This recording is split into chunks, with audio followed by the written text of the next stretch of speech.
Hello students, welcome to online classes. आज हम core प्रधान पाठ्यक्रम का अध्ययन करेंगे। What is core curriculum. ये टॉपिक आज के समय में बहुत इम्पोर्टेंट टॉपिक है, जिसे हम कोर प्रधान पाठ्यक्रम या बाल केंद्रित पाठ्यक्रम या अनिवार्य पाठ्यक्रम के नाम से भी जानते हैं। तो शुरू करते हैं कोर करिकुलम। सबसे पहली बात कि हम जान लेते हैं ये किसकी देन है। यह पाठ्यक्रम अमेरिका की देन है, जिसे कोलंबिया यूनिवर्सिटी ने सन 1919 में संचालित किया।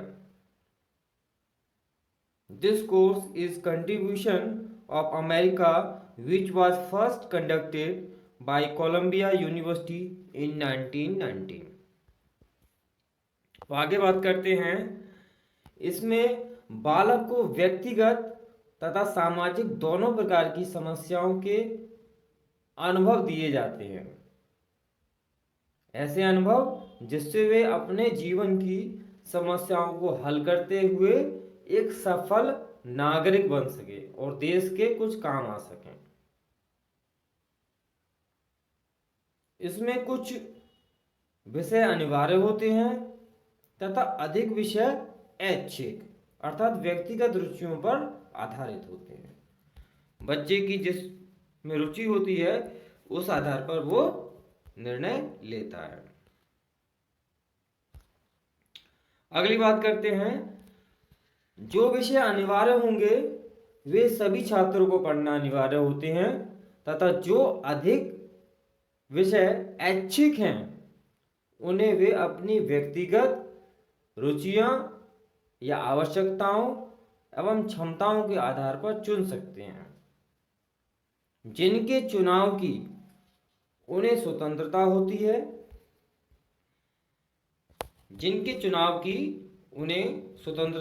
है, इसके अंतर्गत बालकों के लिए आवश्यक विषय पढ़ाए जाते हैं। यह पाठ्यक्रम बाल केंद्रित एवं मनोवैज्ञानिक होता है। इसके अंतर्गत कई विषयों को एक साथ मिलाकर पढ़ाया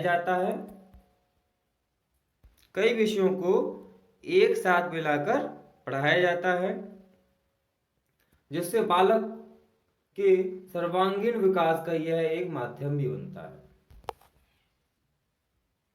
तो ये तो हो गया कोर पाठ्यक्रम, या हम इसको ये भी कह सकते हैं कि जो हर विद्यार्थी होता है उसको माध्यमिक स्तर पर, या हम कह सकते हैं माध्यमिक स्तर पर अगर कोई विद्यार्थी है तो वह अपनी व्यक्तिगत रुचियों एवं योग्यताओं में एक दूसरे से बहुत भिन्न होते हैं। इसलिए जितने भी विद्यार्थी होंगे उनके लिए एक प्रकार का पाठ्यक्रम निर्धारित करना ठीक नहीं होता है। तो हम क्या करते हैं, ऐसी स्थिति में कुछ विषय ऐसे अवश्य होते हैं जिनका पढ़ना प्रत्येक विद्यार्थी को आवश्यक होता है, तो वो तो कंपलसरी कर दिए जाते हैं। और कुछ विषय ऐसे होते हैं जो बालक अपनी रुचि, आवश्यकता और क्षमता के आधार पर निर्धारित करता है। अगली बात करते हैं। कोर पाठ्यक्रम की कुछ परिभाषाएं हैं जिनका समझना भी बहुत आवश्यक है।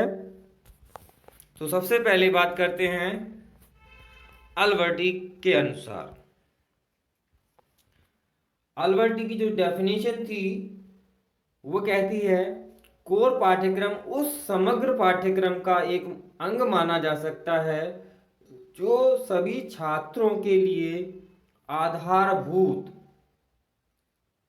है, जिसमें सीखने की उन क्रियाओं का समावेश है जिनका संगठन परंपरागत विषयों से पृथक रखकर किया जाता है।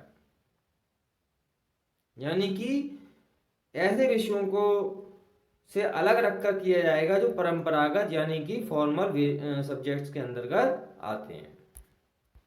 अगली बात करते हैं डॉक्टर माथुर के अनुसार। डॉक्टर माथुर के अनुसार कोर पाठ्यक्रम से हमारा तात्पर्य ऐसे पाठ्यक्रम से है जिसमें कुछ विषय सभी छात्रों के लिए अनिवार्य हैं तथा जिसमें कुछ विषयों की सूची हो जिनमें से छात्र कुछ को अपनी रुचियों के अनुसार चयन करता है, यानी रुचियों के अनुसार चुन सकता है जो भी उसकी रुचि है जिस सब्जेक्ट में, जिसको वो आसानी से पढ़ सकता है या जिसकी वह आवश्यकता समझता है। नेक्स्ट डेफिनेशन है जेम्स ली के अनुसार। जेम्स ली क्या कहते हैं? कोर पाठ्यक्रम जो होता है वह है जो व्यक्तिगत, हम ये कह सकते हैं कोर पाठ्यक्रम वह होता है जो व्यक्तिगत व शाश्वत दोनों प्रकार के हितों से संबंधित अंतर क्षेत्रीय समस्याओं में केंद्रित होता है। इसमें विषय वस्तु को विचाराधीन समस्या के समाधान के लिए आवश्यक होने के नाते सीखने के लिए स्थान प्रदान किया जाता है। तो ये कोर पाठ्यक्रम की जेम्स ली के अनुसार परिभाषा थी।